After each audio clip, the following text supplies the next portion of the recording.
Alrighty, Lumberjacks, welcome back, and today we are going to be looking at the 3.0 mod update for the FDR Logging mods. We do have quite a few things to go over here, so we're going to start with the fun part, the toys and the new stuff, new mods. So, very first thing off the bat is we have a new map. So welcome to Pelican Lake. This is the Pelican Lake logging map. So as you can see, we have this nice, beautiful lakefront area here. I'm just going to do a really quick run through of some of the sections on this map. So we still have the mill area like we had before, sell point over there, just like on the last map. Very similar concept. If you need fuel, this is where you fuel up, where all these awesome pylons and cones are. If you bring any of the machines over to this section or trucks, you'll get the option to fuel up your machine. Again, your sell points are over here. You have like little kind of garage areas you can park stuff. There's also lots of open space because I know there's lots of you that like to place your own objects and things from within the game. So we're just going to take a little quick tour of the map here. So in this map, my plan was kind of to introduce, if possible, different biomes. And what I mean by that is different areas of trees and different areas of kind of a feel as you're logging. So we have kind of three separate styles of biomes, if you want to call them that, where we have kind of this more dense, kind of heavy grass, greenery, really lush kind of deep forest like this type of stuff, where you get lots of trees tucked together and really thick grass and thick bushes and stuff like that, just to kind of give you that kind of a deeper forest kind of feel while you're logging. As you work through these sections, you're going to come across to another section, which is more of a, we're going to go for a run here. Where am I on my map before I get lost? Okay, so I need to go this way. I don't have my map HUD open, so I get lost really easy running around. Well, here, this is a nice way to look at it. So overview. So like I said, any of these kind of brown areas here are going to be that kind of dark, lush forest. And then in the center, we have this sort of a different type of biome, of more of a dry stuff. And then we also have a swamp area, which is kind of this darker lit. So we're going to run over to, I need to go keep running straight here. So again, you see these kind of transitional spots where it goes from kind of lush to a little bit more dry areas.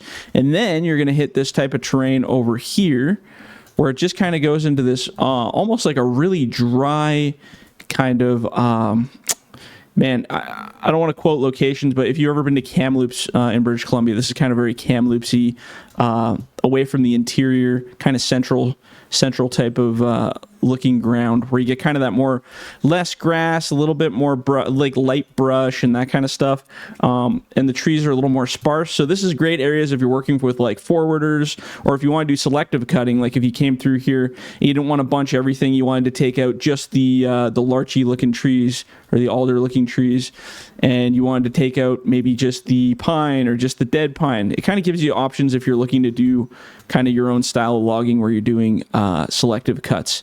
And then the other spot is down below here. So there's not much for hilly ranges on this map. Pretty much this centerpiece is going to be your most mountainous region. It's not a very steep map. It's a very easygoing map for sure. So it's a lot better for cruising around there. We're going to run across the road here. So yeah, you get kind of more of a swampy area when you get dropped down into here. Again, it's more just kind of this waterlogged, muddy, kind of nasty looking stuff with lots of dead trees, not a lot of life down here. It's very swampy and boggy kind of looking. I know lots of people are looking for that kind of swamp feel, and you have a really large spot here to do that. So you can cut your own roads in, you can do whatever you want till your heart's content in terms of logging. Now, some of the in-game trees, I know lots of people prefer to have different forms of trees. I mean, this is pretty good variation of trees that we have on these maps. But lots of the in-game trees, like the really bulky, fat ones with the extra limbs coming off every which way, they're kind of a nightmare in terms of physics. There's lots of problems with them. Giants has yet to fix some of them. You'll cut a limb off, and then suddenly it'll grow, like the collision box will grow like twice the size of the limb, and you can't load it on a trailer. You can't do anything with it because it just glitches out. So I've opted to not include any of that kind of stuff in my maps until at least they hopefully correct that issue, because it's really not super great at the moment the way it's set up. So we're avoiding that. Yeah, anyway, so like I said, you got lots of swampy areas, lots of lush areas, a little bit of dry areas, and then you get some beachfront kind of stuff too. But yeah, it's got a really nice feel to it, this map. And again, it's just kind of more of a generic logging map. Lots of trees, lots of areas to go run around and have fun. Yeah, and there's one main road that circuits the whole place, so you get your mill here. You can circuit the whole outskirts of the place, and then there's a bridge on this side that you can kind of cut through. But yeah, I kind of left this one open for you can do your own blocks, you can do your own areas. On the last map, I had a lot more like open block areas that you could go to. This is more of a do-it-yourself, start from the road, work your way in, build your own block, build your own kind of logging area, which I think a lot of people actually like, so we're going to go with that. Okay, so now we're going to introduce some new toys, and then we're going to go over some updates. Well, we're here now, so we have the 635H Tigercat skidder, and we also have the 630H Tigercat skidder. So the 635, it's obviously got the extra set of tires on the back end here. So you end with 6 total tires overall. It's got a very large grapple. The grapple is huge compared to the other ones. The other ones are a lot smaller, but this one has a very huge grapple, and the arm sticks off quite a ways, so you can get up and back up and grab some really huge piles of wood for decking and stuff. I have played with it a little bit on some of the other maps there, and man, you can really just pound it in. Lots of wood.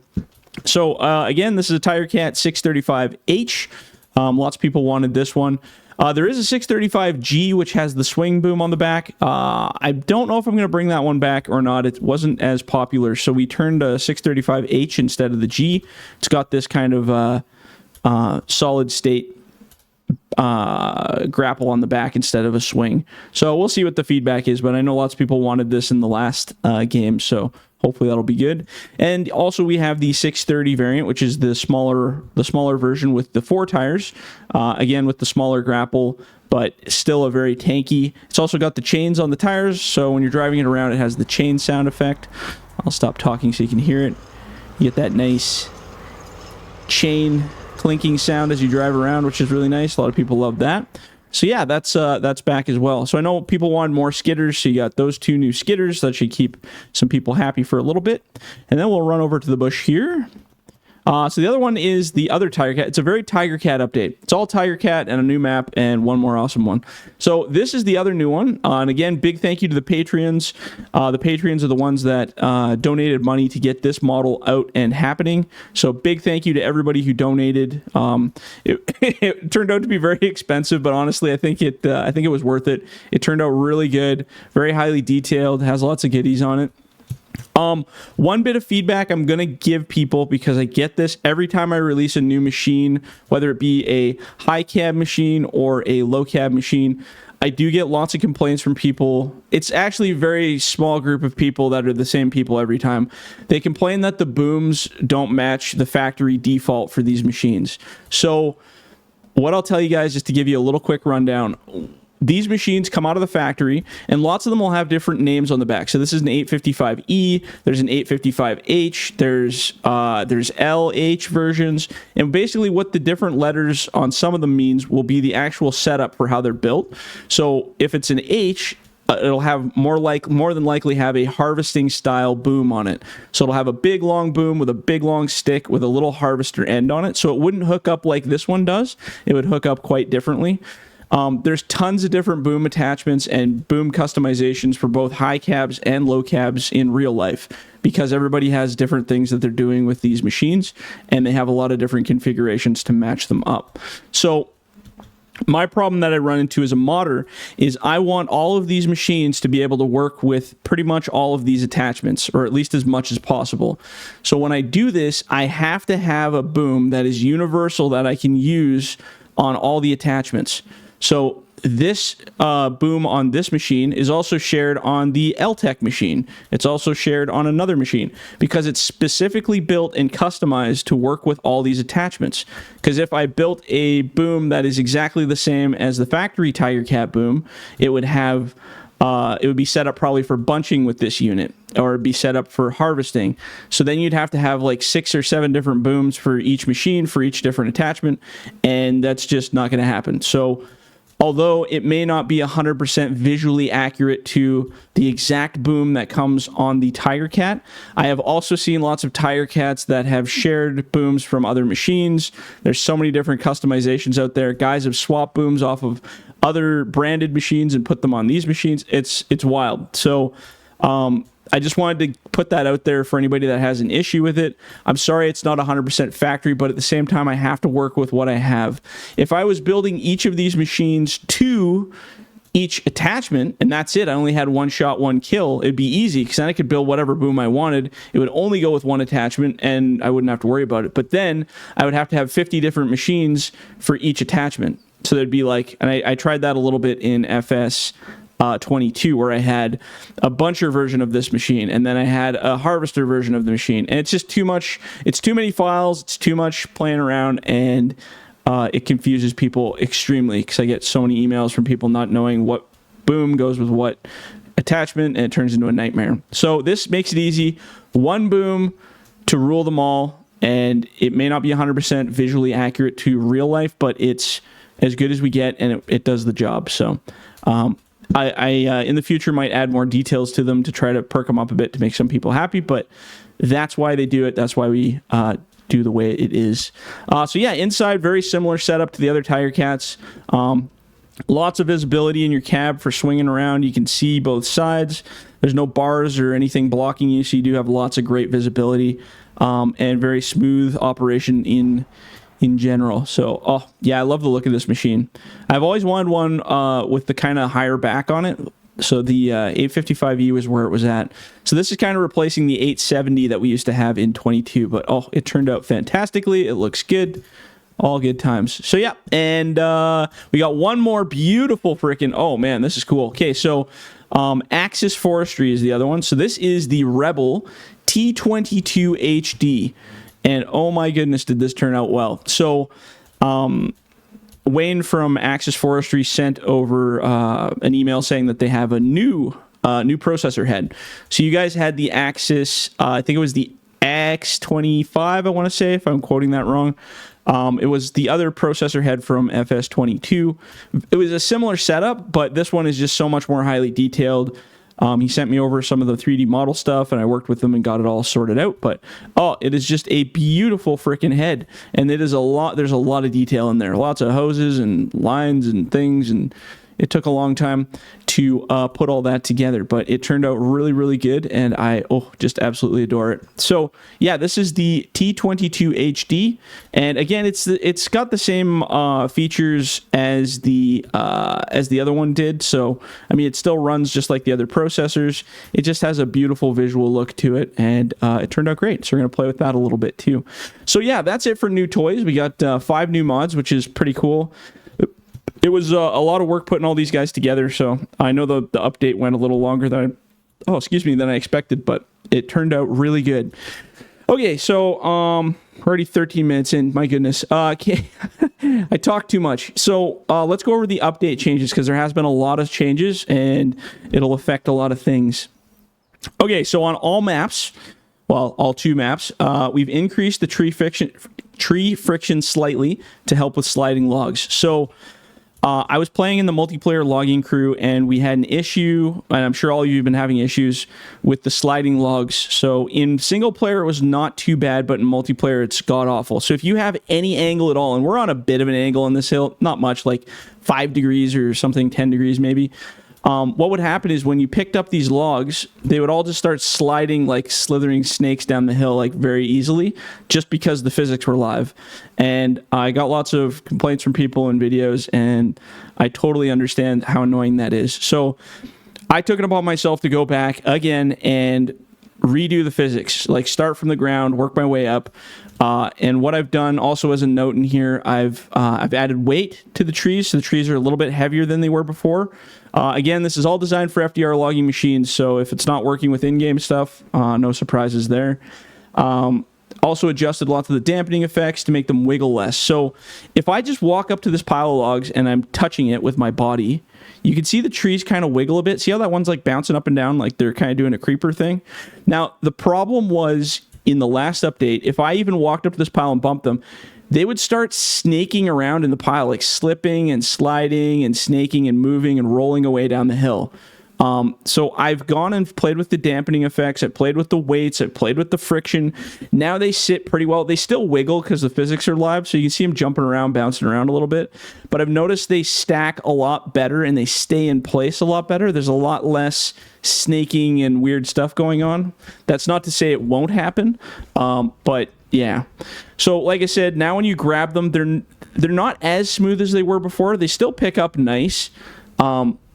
But they stay in the grapple. So when I turn and I'm swinging, there's a lot less sliding going on. There's no, they're not slipping right out of the grapple until I open the grapple and I actually want them to slide. But they'll stack together nice and they still settle well. The problem we had with the last time before was that the trees were too sticky, and because they were so sticky, they wouldn't settle in the bunks well. But they still pencil okay. So I've basically been trying to find a balance between they stick to the point where they don't slip around all violently, but at the same time, they're not so sticky that they won't stack. It is an absolute balancing act. It's like science at this point. But I feel like I got a good balance on all of it. As you can see, I can move them pretty easily. They stack half decently. And again, they settle in the grapple as well. So even at an angle, so this is a pretty slightly sharp angle. Like, we're not obviously on a perfect level plane, but that's like a 10-degree angle. As you can see, the log stays just sitting in there. It doesn't slide away. If I go a little bit higher, you'll start to see it start to slip if you get more curvature. But again, you can control it. It feels a little bit more realistic in terms of its friction. So you can open it, control it. It slides a lot less violently when I open up, and I can actually catch it before it slides right out. That's kind of one of the things that I look at when I'm playing with the logs. And again, in real life, every single log is different, because some will be, the bark is different, they're slippery, they're wet, they're dry, there's all kinds of things that change the friction. In this game, I just kind of have to find a happy medium and call it good. So there's always a little bit of play to that. So what I'm going to do is I'm actually going to use this head to stack a little bit of trees here while we're playing.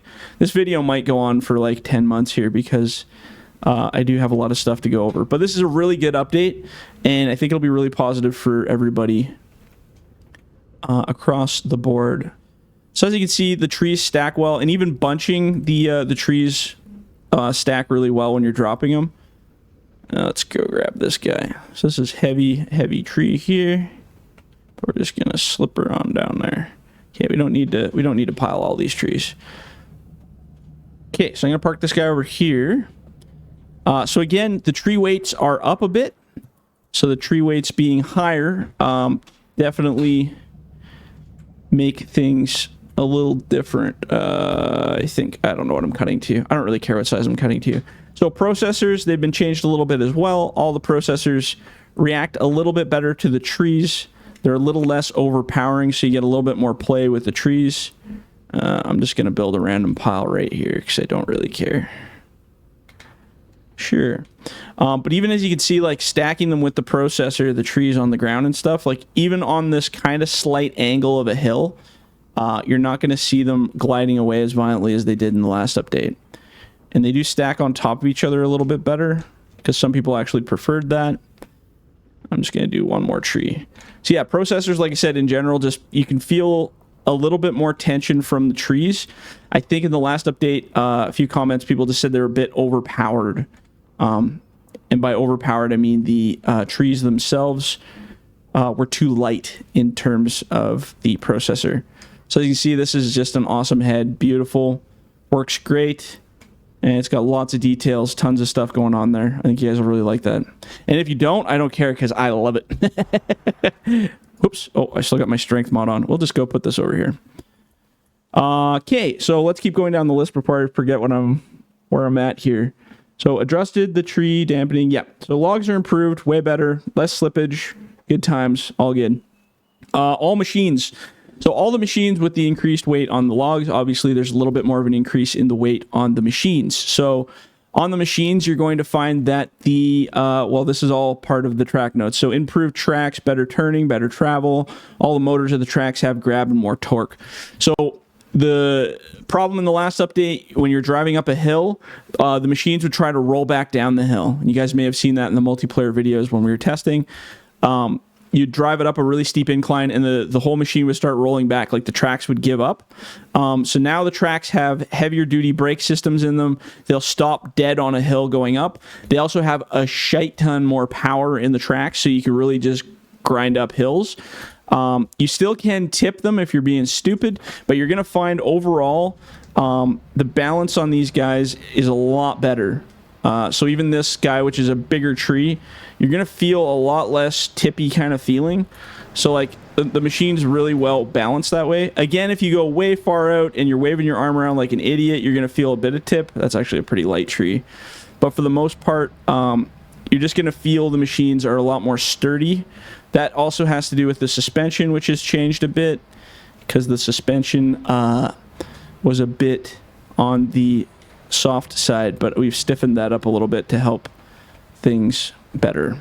So this is all track machines have more weight and a better balance point. So when you're flinging trees around, doing crazy stuff, you're going to have a lot more leeway. But it's still fairly realistic in terms of picking up grapples and swinging them around. You still get a little bit of a tip effect if you're not careful.